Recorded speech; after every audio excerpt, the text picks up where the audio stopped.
You can see a picture of a goddess. What do you see apart from the here pictographical representation of the Devi? Anything distinct? Anything particular? Just write in the chat box. Something unique. For a hint, there are visuals of weapons. Oh, wonderful. Good. Wonderful. Arms. No, there is no terrorism here, Shambhaviji, as of now. But yes, what you can see is Devi Ma is holding in each of her hand some or the other weapon. And below, I have a picture full of weapons which were used or which adorn all the Devi and the Devtas, all the gods and the goddesses. Seldomly you'll find an image of any of the god or goddess without a weapon in their hand. Next, here is a representation which I have mentioned with the word terrorism. Now, deliberately, I've used the word what is terrorism? Obviously, this is a talk on national security and terrorism. Why, in particular, when I was writing this word terrorism, it hit me. Well देवी और सज्जनों मैं आपका ध्यान एक दूसरे शब्द की तरफ ले जाना चाहता हूं I want to bring your attention to a different word that is ism now the word is terror plus ism now what is ism if you just google it later on of course you'll find that ism is a derogatory or informal way of connoting any form of dogma or belief, right? So you have words like racism, you have words like fascism, you have words like sexism, you have words like feminism. So it's a dogma, it's a belief, it's something mostly negative. Why did I use this?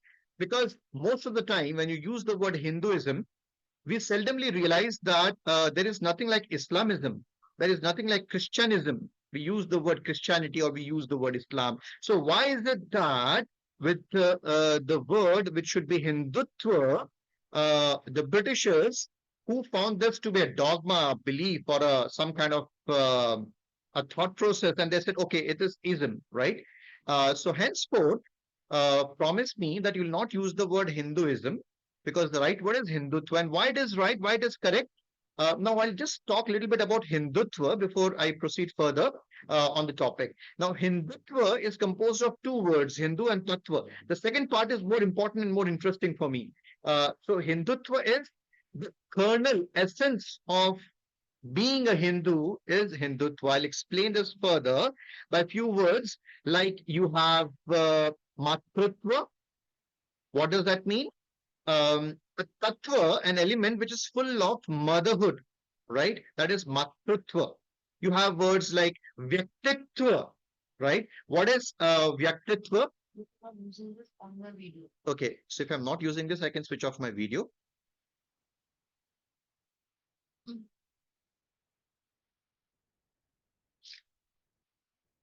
No, you can see my. Okay, let it be, let it be. So, where was I? I need you to chat, write it in the chat box, please. Quick, help me. What was I talking about? The last word, last sentence. Matrutva. Thank you so much, Diksha ji. So, when I said what exactly is Vyaktitva? So, Vyaktitva is the kernel, essence of a Vyakti, his personality, that is Vyaktitva. So, similarly, when you talk about Hindutva, it is the kernel essence of the Hinduism or Hindu. Tattva is Hindutva, right? So, next time, I hope you use the word Hindutva rather than Hinduism. Next slide is again very interesting. So, when I thought of Vijayadashmi or a Dashera festival, what does it signify? It signifies or it talks about a war between Dharma and Adharma. You can see a visual of Kanha and the serpents, or you can see Kanha with Kans. So, various representation that you can see or you can think of when we talk about Hindutva, it is always with an essence of if I use the word war between dharma and adharma, right? Dharma ki vijay, adharma ka nash. Very good, Dr. Sakshi. Thank you so much. All right. This is another interesting picture, and I want you to keep your fingers on your chat box Now, you can see there are various names of cities: Jaipur, Udaipur, Jabalpur, Kanpur, Bilaspur, Kanpur, Solapur, so on and so forth. What does the word pur here mean? Let's see who's answering the first. Meaning of the word pur. Place? No, that's not the right answer. Gram? No, not the right answer. Village, city? Not right answer. Still. Anyone? Quick. Group? Good attempt. Bank of a river? No, Sambhavi ji. Flood or excess? No, no, no, not at all. That's okay. I'll answer to that quiz. Killa. Who said that? Anupama Tiwari. Wow. Killa. Fortress. Anupama ji, raise your right hand, pat your back, and say Shabash. Good. Good. Wonderful. So, Anupama Tiwari ji, she has rightly described Pur means a fort or a fortress. Now imagine our all the names of the traditional cities that you see here are full of uh, various references of Pur, that is fort or a fortress. I was going through Rigved, and I found made some content analysis, and I found that the word Pur appears 30 times in the Rigvedic literature. And further, I also want to share with you when I'm talking about the Ved, that Dhanurved, which describes the practices and uses of archery, bow and arrow making, military training, and rules of engagement. Now, Dhanurved is the Upved of Yajurved. Now, civilization, which gives so much of prominence on war, on warring techniques, or on various aspects of, yeah, here it is. 20 times in Rigved, the city, castle, or fortress, it is mentioned. The Pur is mentioned. Dhanurved, which is the Upved of Yajurved, talks about warfare and archery. Agni Puran, another Puran, which sometime is the dating is 8th to 11th century AD, from chapter 248 to 251. It talks about 32 types of martial arts, making and maintaining of weapons. Now, this is what is the civilization. This is what is the culture that we inherit. This is what is we all are Santan and Santati of. The great rishis like Chanakya, the great sage like Chanakya, who talked about various aspects of defense strategy and tactics. Now, if you see this map of Bharat, the idea was to just, brush you through how currently is the status of national security vis-a-vis Bharat. You can see various areas that are affected in red, which are high intensity conflict, terrorism, and so on and so forth. We'll come on to that in greater detail in the Q&A session as well. And in case if you have any doubt within the slides or within the interaction, just write it in the chat box. Your comment, or we'll have the Q&A session later on, but don't hold your horses. If you have anything to submit, just write it down in the chat box. If it is pertinent, I'll come back to you immediately. All right. So, as in the slide, you could see, I've mentioned about state actors. Now, why is it important to understand state actors? Because if you're talking about terrorism, there are two main players: state actors and non-state actors. Who are state actors? They are based on a country or a sovereignty, recognition of statehood, control of territory and population. For example, India, US. Micronesia, it's a very small, tiny, miny country. Now, that's the reason why I just mentioned about this country. So any action emanating from these sovereign states, they are known as state actors. Here, I have also mentioned a very famous quotation of Clausewitz. Now, Clausewitz was during the Prussian Empire. He was one of the strategists who said war as politics by other means. युद्ध क्या है? युद्ध राजनीति है. युद्ध politics राजनीति का ही एक एक्सटेंशन है. ये कहना है क्लॉजविट्स का. ये लगभग 18वीं शताब्दी में या 19वीं शताब्दी में ये हुए. इसी के विपरीत, इसी के अगेंस्ट में चाणक्य के व्यू क्या है? Chanakya says war as one of many tools of Rajniti. Now, I found it I must thank Nest Bharat, because while I was working for this, while I was researching for this particular topic, and Cherish shared me about this topic, and I said I'm going to stick to this topic because this is really exciting. And one of the spin-off of this particular research was comparative study of Clausewitz and Chanakya's view. I started writing on it, came up with a paper. If any one of you is interested, we can work together, collaborate together, and publish it together as well. So, what are the views of Chanakya? Chanakya says war as one of the many tools of Rajniti. Chanakya must be mandatory from primary to senior secondary schools. Ratiji, thank you so much. Well, you all are enlightened a lot. And thank you, Nest Bharat, for bringing in this platform. So we are going to talk about this in detail. So he says, war is just one option among many, subordinate to the broader idea of Raj Dharma. I think in your previous month session by Captain Meeraji, she would have spoken about Ahalyabai Holkar and how without waging a war, she won the battle.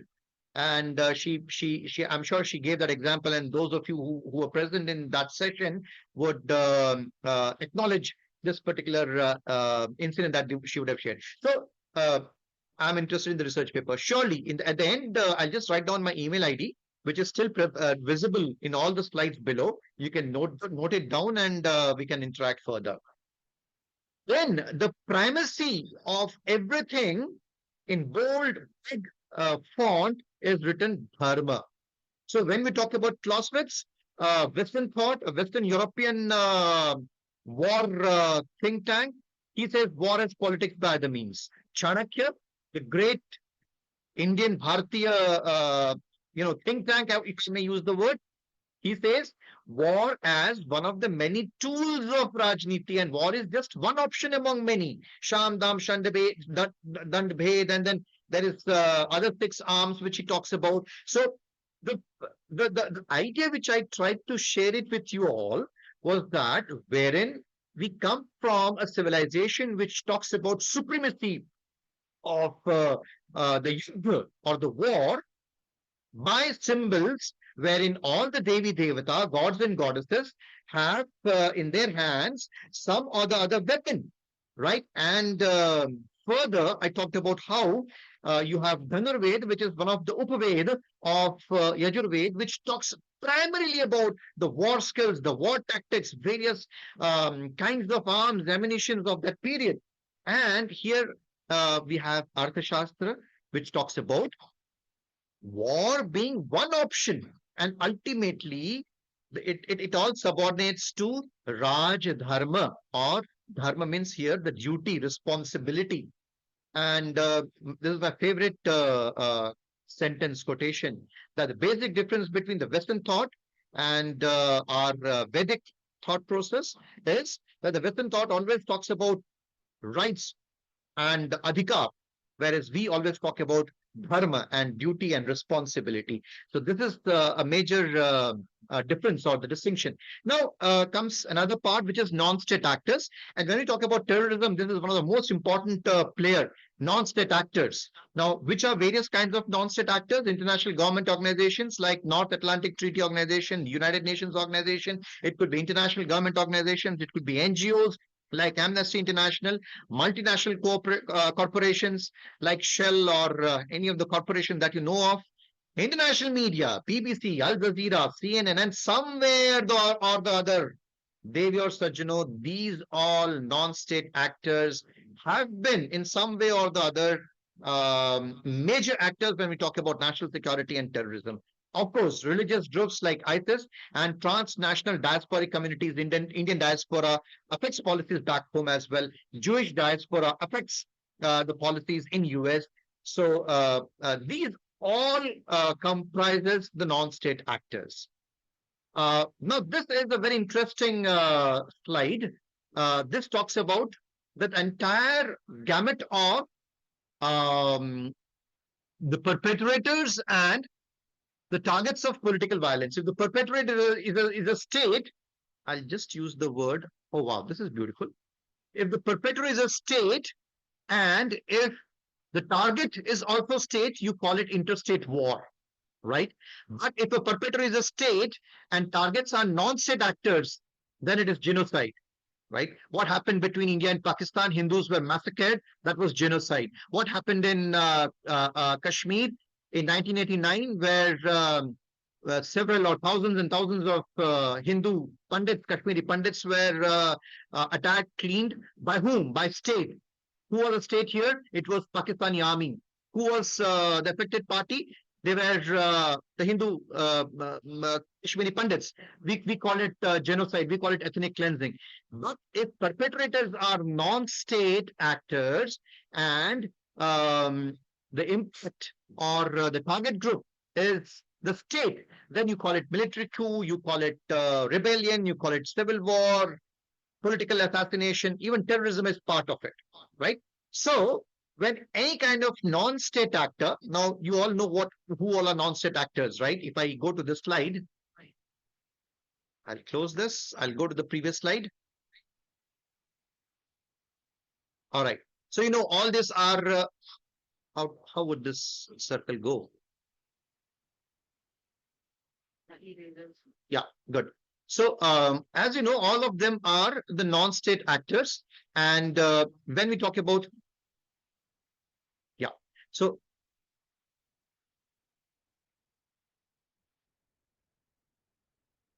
yeah. So when we talk about the perpetrators and who are the victims, you have this entire gamut wherein you see where terrorism falls. Terrorism falls when the perpetrators are the non-state actors and the target group is the state or the citizens or the or the people. I was going through internet and I found some of the terrorist organization. There's only A, right? Al Badr, Al Jama, Al Mujahideen, Al Qaeda, Ansar, Al Islam, so on and so forth. Where do they operate? These are the countries which are written on the right hand side. Where do they operate from? And on the left hand side are probably the names of all the organizations. And this is just A. You have B, C, D, E, F, G, H till Z or Z. These are all some of the examples of non-state actors which has been proliferating terrorism all around the world. Um, yeah, this is a very important slide again, Devyar Sajjano. Threats to internal security, which are various ways in which non-state actors and state actors indulge in and create internal threat, internal security threat. Obviously, terrorism is something that we're going to talk about in detail. Naxalism. Now, what exactly is Naxalism? This term Naxalism derives its name from the village Naxalbari, a district of Darjeeling. Anyone from Bengal here? You can write it in the chat box if you're from Bengal. Right. So it originated from a Naxal body. Khub bhalo. Okay. And who were, this was way back in 1967. There were two gentlemen, Charu Majumdar and Kanu Sanyal. They felt that violence is only the way to get solution of things, to destabilize the state through various guerrilla groups. And these were all communist guerrilla groups. Dhannabad. Okay, thank you. And that's how now at this, when I'm talking to you today being 23rd of May, and yesterday there was a report which came from Ministry of Home Affairs, MHA, where it said how much we have been able to control, Government of India is able to control the menace of terrorism. And there were two charts which were drawn, and somehow I forgot to bring the chart along. You can Google search it. It has almost diminished to 10% of what it existed before 2014. So the menace of Naxalism has been reduced. You have insurgency, you have cyber attacks. Cyber attacks, how much can cyber attacks create havoc? I'll talk about it maybe later in the Q&A section, or if time permits, I'll talk about it in greater detail. If someone can take a note of it and remind me at the end. Fake currencies, piracy, all the things impact our economy. how even further money laundering is another important aspect of it. Drug trafficking is another important, human trafficking. These are all threats to internal security that we have. Threats to internal security in this I have missed money laundering, militancy in Jammu and Kashmir, insurgency in Northeast. So I thought I'll include this slide here. What are threats to external security to Bharat? You have challenge from hostile neighbors. Uh, Bangladesh, which is now trying to fan up the process ever since Yunus Muhammad took over as the caretaker head of Bangladesh, supported by the woke elements from US. You have cross-border threats. You have maritime security. Um, you have space. Space is another, the militarization of space, which is happening. And let me also mention one thing over here, that India is one of the rare country, along with US, China, and UK, who has been successful in the space warfare technology, wherein we even reached to a level of exosphere radar and exosphere defense communication technology. You have unresolved boundary disputes with Tibet. By the way, I never use the word China. When I have to refer China, I always refer or I always call by the name Tibet, because in reality it is Tibet, right? China has occupied Tibet, so why should we call? Even I don't mention Chinese food anywhere you go to a stall or somewhere. If it is written as Chinese food, refer to it as Tibetan food. In reality, also it is Tibetan food, isn't it? Right. So then you have China Park access and stuff like that. Now, Dear Sajjano, I have shared this national security doctrine here. Little complicated, little technical, but two words here are of major importance for the audience that is here. That is, which I've marked it in yellow. That is public engagement, and two words, resilience and preparedness. Now, why these two words are important? How do I stop this? Wait a second. In between, if you have any question, just shoot the question so that I can just take a breather, gulp some water.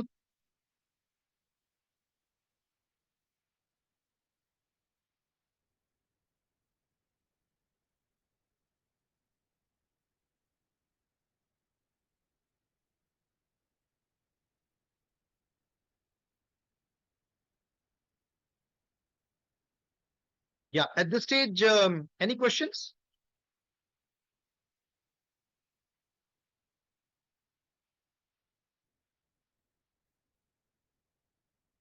Okay. Can you remind me two things that I had asked you to remind? One was the resilience, and what was the second word? Did anyone note it down? No, it was not cyber attack. Resilience, and there were two words which were marked. It was not cyber attack. No. Let me go to the slide and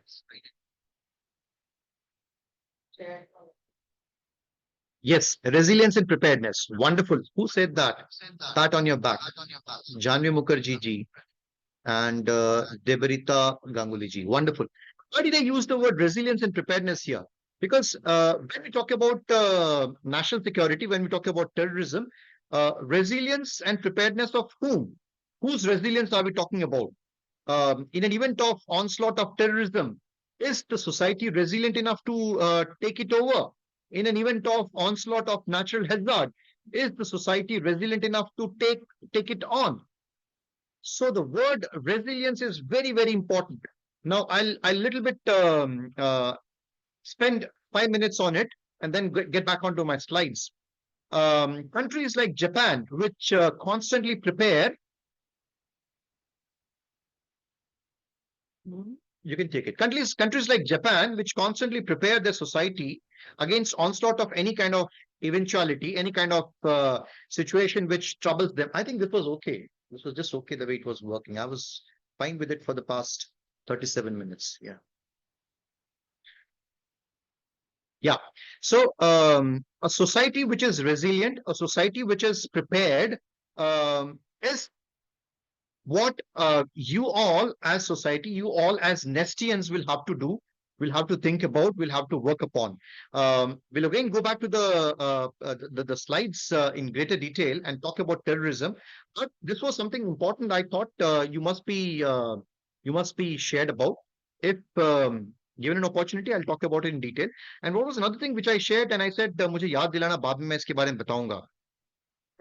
Cyber security. Now, why cyber attacks or cyber security is important?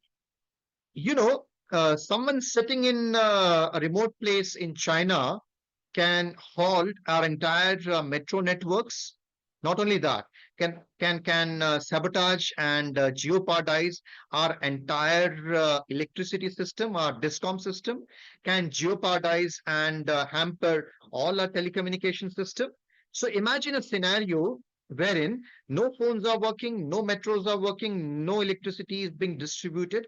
So this so when we talk about cyber attack, when we talk about cyber crime, we narrowly think it as something being hacked or something being done. But imagine if a hacker can penetrate inside our security system of our various electricity discharging communities. So our all electricity would come to a standstill. Our all metro system would come to a standstill. Our all communication would come to a standstill. Not only that, even our all defense equipments and defense air defense systems are based on some kind of cyber networking which is done, or radars and communication can come to a halt. So such is implication, such is the seriousness of cyber warfare or cyber thing that I shared. I'll again get back to the sharings, and here is my presentation.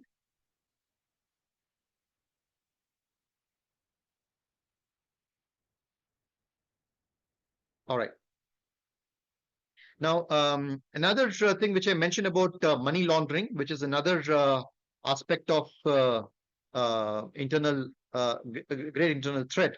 Now, when we talk about terrorism, according to UN, terrorism is an act meant to injure, or kill the civilians and the non-combatants in order to intimidate a population, a government, or an organization, and incite them to commit an act against the perpetrators, or on the contrary, stop them from doing so. Now, why did I mention this? And while I was researching a couple of years back on this topic, terrorism, I found that the world is still divided on the definition of terrorism. And hence, the great shift which came recently post Operation Sindoor is a red line which has been drawn in India's foreign policy. In India's foreign policy, which talks about the world before Operation Sindoor and world after Operation Sindoor. The two watersheds which history shall remember when we talk about India and India's internal security and external security threat. That shall be India before 2014, India after 2014, and another watershed would be India post Operation Sindoor.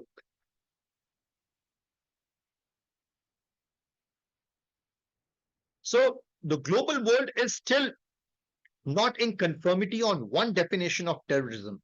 Yet, Indian leadership, it said any act of terror emanating from Pakistan or anywhere else shall be considered as an act of war. Now, this was a very big statement which was made by the Prime Minister, and the echoes of it would be heard for years and years to come.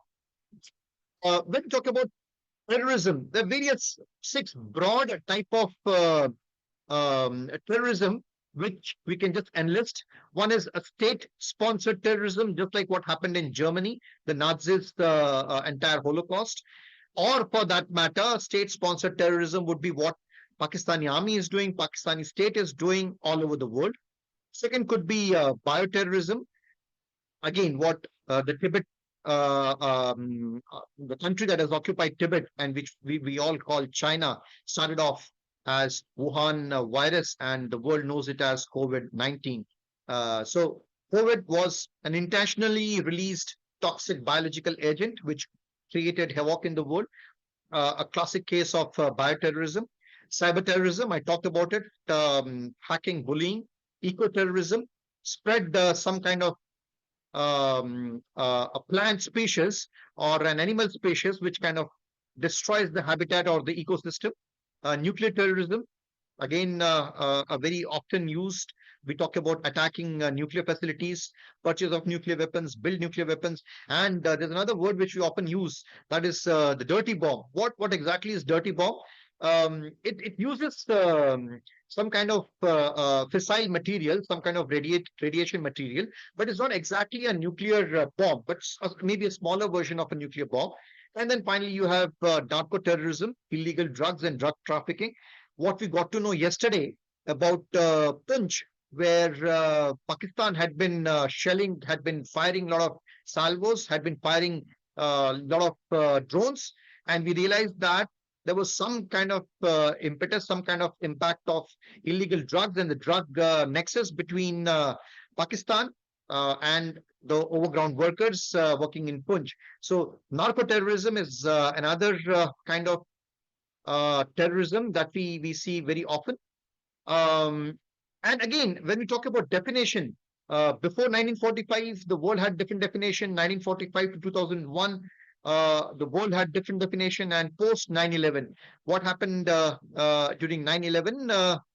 Anyone can, again, chat box, anyone can write down one acronym which America used, GWOT. What is the full form for that? Can anyone write it down in the chat box so that I take a breather? Post 9/11, US came out with an acronym, GWOT. What is GWOT? Oh, wow. That's Hitu. Okay, Hitu, wonderful. Congratulations. Global War on Terror. Wonderful. So you didn't let me take a breather then a few seconds. Good. So post 9/11, post global war on terror, because the moment terror hit its own backyard, United States of America started screaming and shouting and saying that, yes, this is a global war on terror. Up till that time, when India was flooded with terrorism, post 1989 onwards, and India was screaming about it, the Pakistan sponsored terrorism. What was the response of the United States? It was supporting, in a way, Pakistan post 1989 till almost the Soviets were out from Afghanistan. Right. I started off with Chanakya and Clausewitz, and I thought of the slides which I have with a quote of Chanakya and Clausewitz. Now, Chanakya would agree with the spirit of Clausewitz, but would insist that the best wars are those never fought, only won through strategy, deception, and diplomacy. Now, this is a very beautiful quotation which I found, Devi or Sajjano, ladies and gentlemen. And that's why I put in Chanakya would agree with the spirit of Clausewitz, but would insist that the best wars are those which are never fought, only won through strategy, deception, and diplomacy. And that's where India is heading to when we're talking about a major attack on various aspects of terrorism, which are emanating from Pakistan. Sorry. Yeah. Thank you. At this stage, do you have any question? Do you want me to look at my chat and see if there is any question? Okay. If there are no questions, then I'll ask a question to you. 1972, Olympics were being held in Munich, and an event which shook the world, which again created major paradigm shift in the way we look at terrorism, in the way we define terrorism. Can you just mention in the chat box what exactly happened at the Munich Olympics? Because again, that was a watershed moment when we talk about terrorism post 1945 onwards. Anjali, Israeli players were killed. Wonderful, Anjali ji. Thank you so much. So that was again a watershed for the benefit of killing of Jews sportsmen. Good, Hetuji. Am I pronouncing your name right? Is it Hitu or Hitendra or something? Okay. So, all right. So, what Hituji and Anjali ji mentioned, um, sportspersons from Israel, they were attacked, they were killed, they were butchered, and this was all being telecasted live on television. Now that created a Black September. Yeah, exactly. That's known as the Black September, Barkhaji. That created a terrorizing, impression in the minds of everyone back home in Israel, and that act really shook the world. And we started looking at all the non-state actors and their involvement in creating any kind of violence which terrorizes a larger group of people, in this case the entire nation, which was Israel. And that created a paradigm shift in the way we started talking about terrorism from 1972 onwards. And then what we have is 9/11, the global war on terror that we talk about. So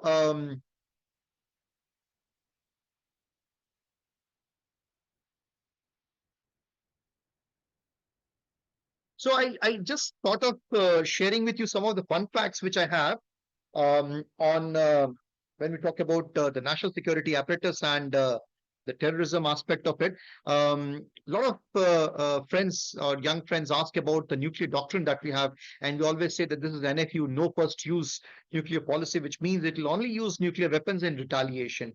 And our adversary states like Pakistan, which don't have an NFU policy, and so that's why we always condemn Pakistan and always consider Pakistan as as a rogue state.